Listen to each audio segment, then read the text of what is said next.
Hey everyone, it's Peter Soros here with realestateskills.com. Today we're going to be talking with Mark Rodriguez. He's the owner of Joint Venture Properties in Phoenix, Arizona. He's been a member of our community for a little over 90 days and he closed his first wholesale deal within those 90 days. I can't wait to share the story with you, so let's dive right into it. How are you doing today, Mark? I'm doing amazing. How are you doing, sir?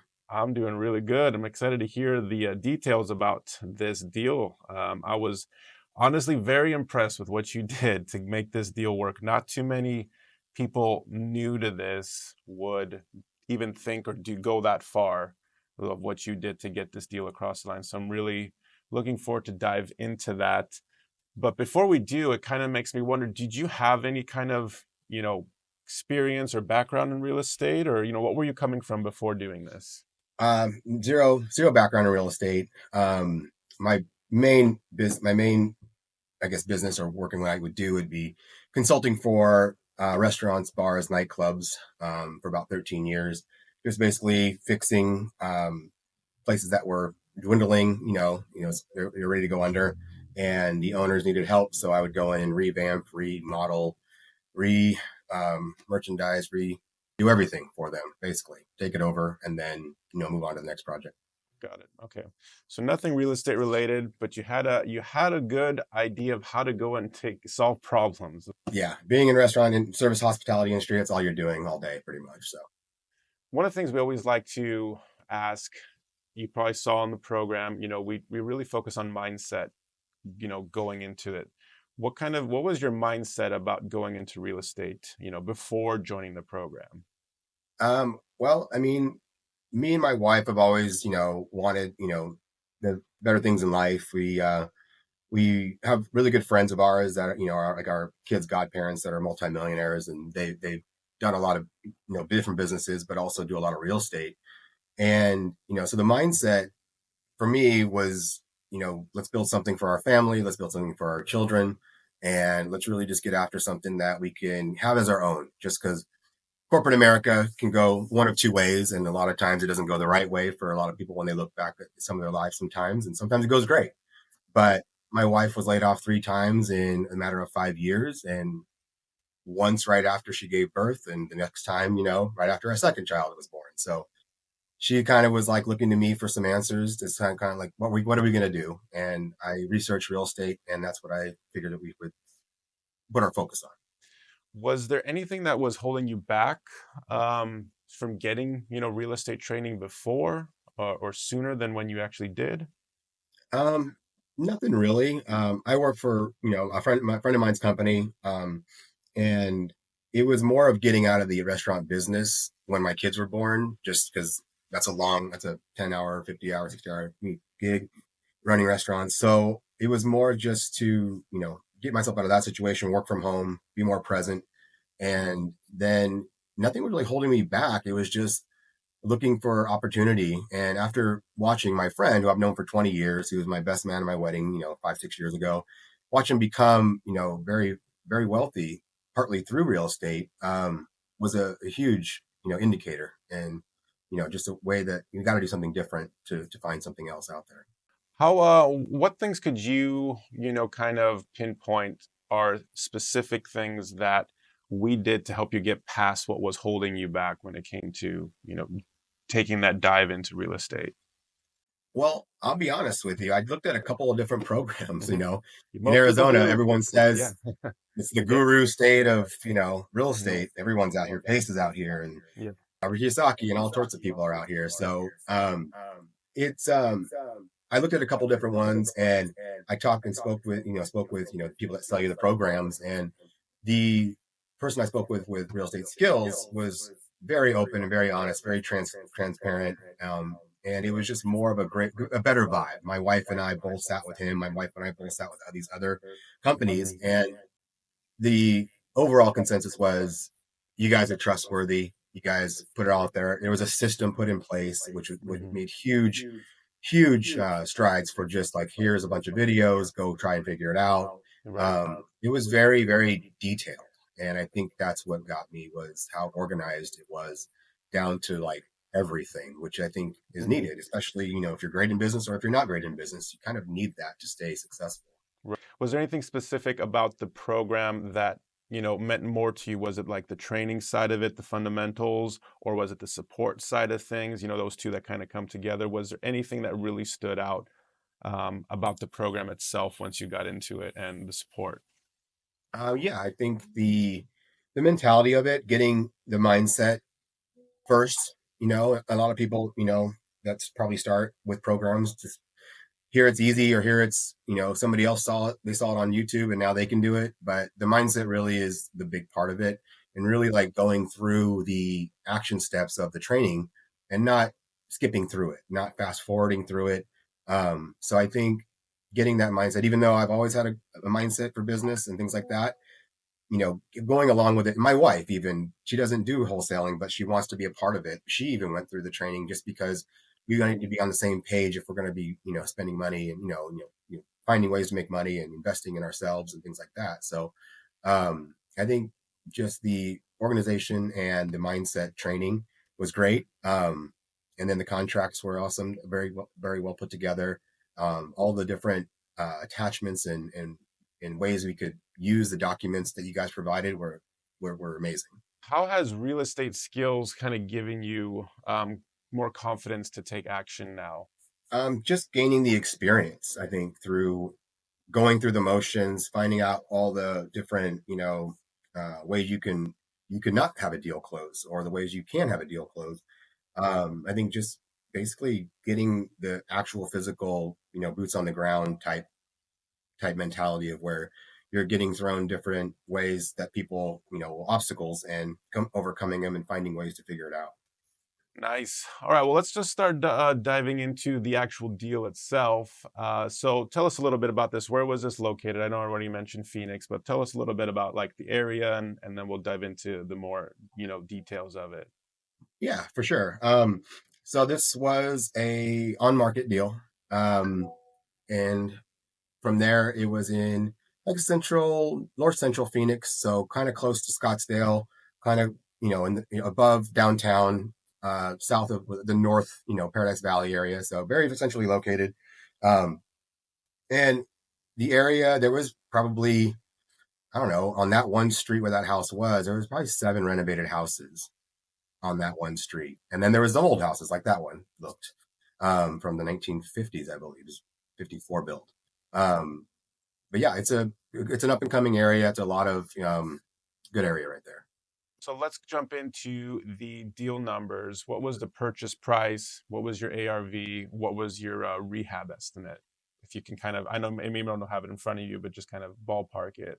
So it was listed for 489 on the MLS, and we I got it to down to 420, and it wound up being, I got under contract at 412.5,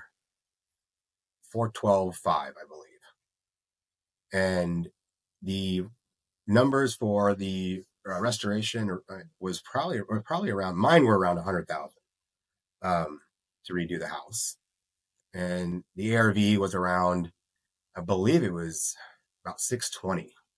And when you brought it to, the cash buyers, they instantly said there's a deal here. They saw you were pretty close with your repair estimates and all that, or they said, "Oh, you're actually kind of high or you're kind of low." What was their feedback? So I have about 8 to 10 cash buyers, and some of them only do, under 500,000. Some of them do over 500,000. So the seasoned investors that I sent it to, kind of more for a little bit of guidance to make sure my numbers were correct of what they thought. They thought the numbers were great. They thought that the my rehab budget was pretty much on point, but for them to take this deal, it was not worth it for them. They want to make 100 plus thousand on every deal they do, kind of thing. And so some of my other cash buyers that only go under 500,000 were interested in it as well. And they, I think they're going to go below my rehab budget, to be honest with you. But they kept in contact with me the whole time. I didn't blast it out to a bunch of people. I kept it to a few people and just wanted to make sure it was something that was worth it for the cash buyer. So here's the one of the interesting questions I really want to dive into. How much money did you have to put into the deal? Now, I know you actually did put some money into the deal to help it get across the finish line, but you did get that money back. So tell us from the beginning, you had the earnest money deposit, but then you also had a cash buyer who was, told me that he was out of town and couldn't make it to view the property. Yeah, well, to even get this deal under contract, I sent the purchase agreement to the real estate agent who was part owner of the house, and he sent me an addendum back to sign that says this is not assignable. And I believe I came spoke to you on either the phone or by email and just said, how do I get over this obstacle? And you kind of just told me a straightforward answer. And that was what I told him, exactly how many, almost verbatim. And I just told him to give me, he's chopping me off at the knees if I can't get this out there to more people. And if he's really trying to not pay more money in holding costs because he was going to flip it, then let me use my connections to try to get this deal done. And so I had to have him literally redo the contract to make it assignable and then move forward from there. But from there, my cash buyer was out of town and still is out of town. And it was just, they were there for, work and business in Northern California. And, you know, it was the earnest money was deposited 4,000. I paid 4,000 out of my own pocket because some of the stipulations of the contract made it be, wanted it to be after 48 hours. And so I did that just to get on that, playing field with them. And it was only a 5-day inspection because they wanted less days. And so, and then doing all this from, out of town, cash investors, they really wanted to have one of their GCs walk it, or they wanted to have a appraisal of some sort go through. And so, kind of coming down to the last 48 hours of the deal, um, I said, "Hey, I know you're, the cash investor." I said, "Hey, I know you're out of town. What if I just pay for an appraiser to go see the house? I'll meet the appraiser there. I'll walk it with him, or get the the notes on it, and then I'll send it to you on Sunday morning." First of all, trying to find an appraiser on Sunday morning was not easy. Probably paid a little bit more than normal. I think it was $600. After that, I sent that, appraisal to my cash buyer, and he looked it over and said that he was willing to go for it and ready to go. And then upon, close of escrow, we just had to have some things, put into place where I got the earnest money back, and then he deposited his earnest money to replace mine. And, he also paid me back for the appraisal. Beautiful, beautiful. Yeah, when I heard this, I was like, man, good job, Mark. Like, those are things that I started doing when I was doing more deals, more intermediate things, very complex, but going above and beyond for that, I was very, very happy to hear that you did that to make it happen. A lot of people would have given up already, so I'm glad you didn't. So, Thanks. I appreciate that. how many offers did you have to put in until you got this first deal accepted and all the way through? Um, Probably, it wasn't a ton. I mean, I probably put in 10 offers, maybe. I've only I this I signed the contract for this to go through 90 days exactly from when I finished the real estate school's classes. And so that was, that's a good thing for I thought in myself, just because part time, I work full time, as well. So it was, doing both of them simultaneously through the day and weekends, but not a ton of offers went out just because of time restraints and, having two kids under two and all sorts of crazy stuff going on at home. But, maybe like 10 to 15 offers maybe in 3 months. So, was it easier than expected, or was it harder than expected, or about the same? Um, I came in a little, maybe a little confident, is what my wife would say. Maybe she doesn't know where I get my confidence from, but I mean, she may have another word for it, but we won't say that right here. But no, I honestly thought, like, just seeing other people going through the program and just hearing things in the community, watching YouTube videos from other people that do wholesaling, seeing young, 19-year-olds, 20-year-olds, close deals. Like there was the gentleman you interviewed last month that from Florida that, got 12 grand, and he was a younger guy.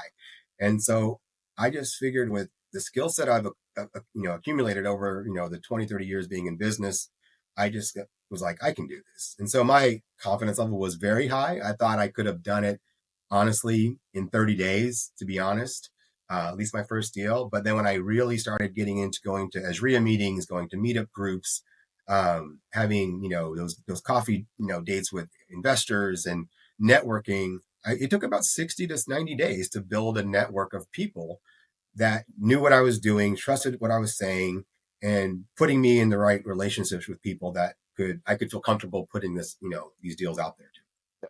No, that's great.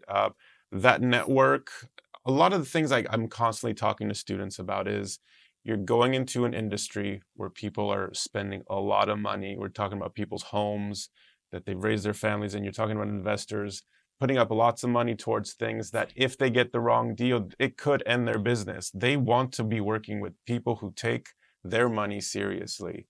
So a lot of it is how we approach cash buyers, how we just go through the deals with the agents, with the sellers, just all of it comes together. People are trusting you to bring a deal together and not try to hurt anybody, doing anything. So a lot of it is that mindset and it's the approach, the networking, the professionalism. So your experience definitely in your business experience is definitely making a big difference.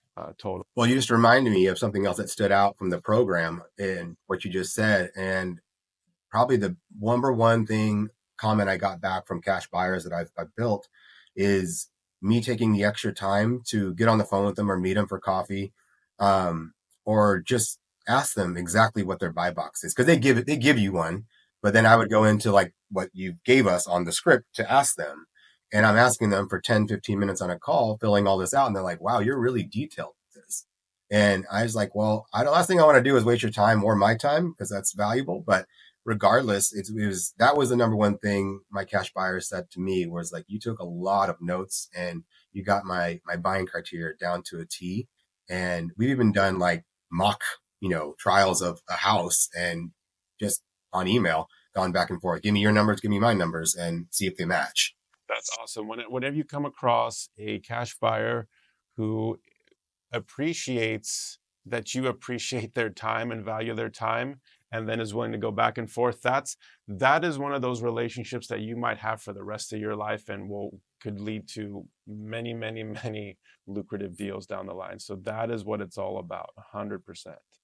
So that was actually kind of answered my question. What I was going to ask you is how did the training help you get this deal across the finish line? And a lot of that was just that professionalism, which you probably already have quite a bit from your experience in business, but those specific things of how to talk to cash buyers and what to ask them. So Yeah, professionalism was a huge thing that came out of this, from what I've heard from just, I mean, I went to my like two Adria meetings and I met a wholesaler that, two wholesalers are brothers. They're in real estate skills. And they were talking to me like how you're supposed to talk to each other. And I asked them if they're, taking any courses or classes. And they said, yeah, real estate skills. And I'm like, oh yeah, I've done that too. And they're like, how long you been, how many years you been doing it? And I'm like, 3 weeks. And they were just like, well, can we get your number? Can we talk to you outside of here? And, all that kind of good stuff. So they were a little younger, but, the professionalism definitely stood out, I think, because people were, if you can remember and study it and really get involved in it and engulf yourself in it, it comes through once you put it out there. absolutely, absolutely. So now we kind of went through the first deal. Did we even say how much you made on it? What did you actually make on the deal? So it was started out at 7,500 was going to be the original assignment fee. And to get it all done with everything going on, the moving parts, I went down to 4,000 just to make it all work. My cash buyer didn't want to go any higher than a certain amount, and my seller didn't want to go any lower than a certain amount. So the only other option was to just decrease it a little bit and then make it up on the next one and just get the deal done. That's what it takes sometimes. Like even Aaron, who you were mentioning in Florida, he was supposed to get a 17K wholesale fee. Last day, the seller kind of pulled something. I don't have the money, so he took that off his end, and nobody else because nobody else wanted to. But that's what you got to do sometimes. It's still better than nothing. So Yeah, take the good with the bad. so kind of what's life like now since the first deal? How is anything changing now with how you're moving forward with the business, or what's next on the horizon? Honestly, the confidence you get from closing your first deal, it's one of is it to just prove to yourself that you can do it. The second thing is, proving to your family that you can do it. Having the support of my wife and we haven't even told the rest of my immediate family what I'm doing in real estate. They know I'm doing something, but they don't know exactly because I wanted to prove first and then explain later what was going on just to make it that way. Um, but right now, honestly, my company has laid off. I've withheld or withstood about 3 layoffs this past year, and I'm still working with my company. And my friend, who's been my friend for 20 years, who's a multimillionaire who owns part of this company, you know, owns it. And I'm still here not because of him, but it's just one of those things where um, I got a call from my vice president last week, and I thought I was going to be let go on the day I was signing with title to get the money transferred to me. And I thought this is just going to be ironic if I lose a job on one hand but make 4,000 on this hand. I can definitely do this full time and just go with it. And good and bad, he gave me a promotion. And so I said yes for now, but my wife and I are really looking forward to the next 6 months doing at least a deal per month. Um, we want to just stack up some reserve money, make sure everything is good on the horizon, but eventually quit the full time job as soon as possible, and then within the year, hopefully have her working with me on board, doing a little more behind the scenes or maybe transaction coordinator type stuff, and then branching out into expanding the business to monetize and really scale it more. So what's like the ultimate long-term goal with this? Is it to get into fix and flipping, buy and holds? Is that, kind of the evolution you're kind of going on the path? Yeah, yeah, that's definitely it. I've had offers to go in with some JV deals with other investors on certain deals. So if I come across any that I think that are good deals, I will definitely jump to that fix and flip, section. But I would only do it with somebody that is an experienced flipper, just because I don't have necessarily the time to be there and watch it work. So I am open to doing fix and flips and then eventually the buy and holds, and just figuring out ways for sellers to use me as a funnel to go towards anything they need with their home. And if I make money off it, great. If I don't, and I can send them to somebody that does sub two or somebody that does buy and holds, then perfectly fine. Yeah, exactly. You just want to be a versatile investor, and that's one of the things we always say. You want to be a versatile investor. There are buy and hold investors, there are fix and flip investors who don't even know how to wholesale, believe it or not, and they've been leaving money on the table. So this is why we start there. It's the lowest risk way of getting started in real estate investing and then building from there. So you're definitely on that path, and that's great to see. And I think you can kind of see like how this would compare to your current career of how much more time you'd have available with the family and all that. Are you starting to see how that might be able to change actually your lifestyle as well and the time that you spend with your family now?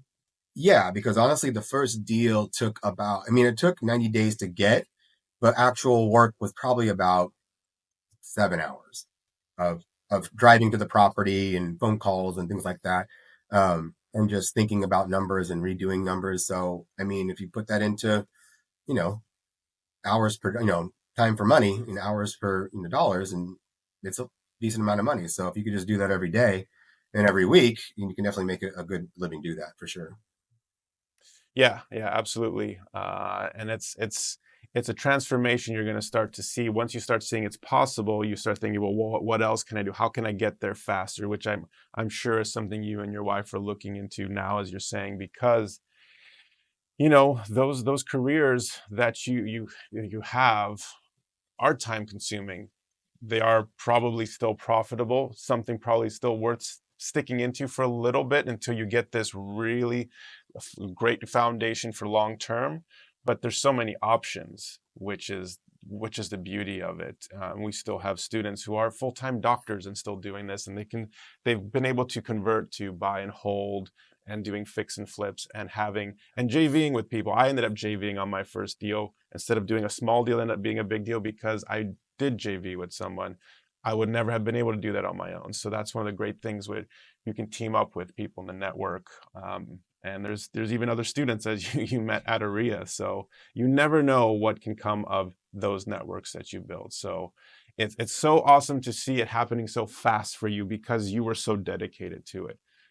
So it's always great to see the results happen faster, but it is really, you know, because of you and your commitment to it. That's one of the things. Like we give you the foundations and all that, but you got to do it. And that's something I talk to students probably every day. You've probably heard me on the calls and on the school community. But those are things that those is what really moves the needle forward. We give you all the guidance, but you got to put in that work and be committed, because nothing can replace that in the end. Was there kind of a big transformation for you that you kind of went through to get from here to there? Or was it just kind of like the transformation was like, oh, I can actually do this, and this is something I can see myself doing, and I guess my whole family doing, moving forward at this point? Yeah, I think it just gave me the roadmap of getting into real estate and figuring out where I want to go. And that was the kind of the biggest thing. I've always invested in myself for, motivational speakers and Tony Robbins things. I've gone on a week long, you know, training courses like that where I, paid my own airfare and, paid for my hotel and gone for a week to like a Tony Robbins type special thing, and I've always believed in, furthering your education, paying for it. But getting to do it, with my wife and having her support and just making sure that she just said, is this something you really want to do? And I'm like, well, I can't sleep at night because all I think about is did my numbers correct from the, the deal or the call I got to make tomorrow morning. So it's keeping me up at night, but regardless, it's something that I really, really like to connect, fix problems, connect those dots, and it fell in line with what my previous career took me with, which was fixing problems, which is finding a way to get things done, and just seeing what you built at the end of it was one of the best things I had when I was consulting. And this has given me that back, that kind of that passion to where I can build something and literally see what I built from the work going forward. And I know it's only one deal, and I get that, but it's the foundation of what I think propels you to the next level. So You got to start somewhere. I say it all the time. You got to start crawling before you walk, and then you can run. You can't do that out of order, because things don't work that way. And so, yeah, that's always great to hear. Um, any advice you would give to someone who's thinking about getting into real estate investing, and even thinking about, joining the pro wholesaler community? um, yeah, it's figure out where you want to go, what you want to do. Take some time. I'm sure you've heard this scenario, but more people take more time picking out it's the holidays. More people take more time picking out a Christmas gift for a loved one than they do about their financial future. And that's the sad part about reality for a lot of people. And, if you could just pause a little bit and think about where you're at in life, and if you're not happy with it, change it. And that's the biggest thing. I think that as you get older, it comes a little bit easier. As you have kids, it comes a little bit easier as you get, that way, and, I've had cancer, 2 years ago, I was with chemo, and uh, I had all that stuff going on. So it takes your temperature a little bit, and you realize what this life is worth, and why not go for, shoot for the moon and go for it. So Definitely sets priorities in straight when when we're faced with real life situations. yeah. Yeah. So commend you for that, and glad you're here with us still. Well, that's pretty much it, Mark. I want to thank you for your time. We appreciate you taking the time. We're so happy to have you here sharing this inspiring story. It's always glad to see that, what I'm putting in, people are taking it. Everything that Alex, Ryan, and Tony have put into the program, people are using it to change their lives like it did mine. I was a student many years ago, and it changed my life too. So it's kind of like I see this is just the beginning for you. We're happy to be here to continue supporting you along your journey. So any last words for students, the world out there who's going to see this video? Just believe in yourself, keep going. Whatever you're afraid of, just go through it and do it. You'll see it's not that scary on the other side. Well, thanks again so much for joining us, Mark, and we'll see you soon, okay? All right. I appreciate it. Thank you, man. And there you have it. As you can see from Mark's story, he didn't have a real estate background, but he knew he needed to have the right education. He knew he needed to invest in himself first. He got the education he needed, he got the support he needed, and he ended up closing his first wholesale deal within the first 90 days of joining the program. If you're interested in learning more, go to realestateskills.com and find out more. Take care.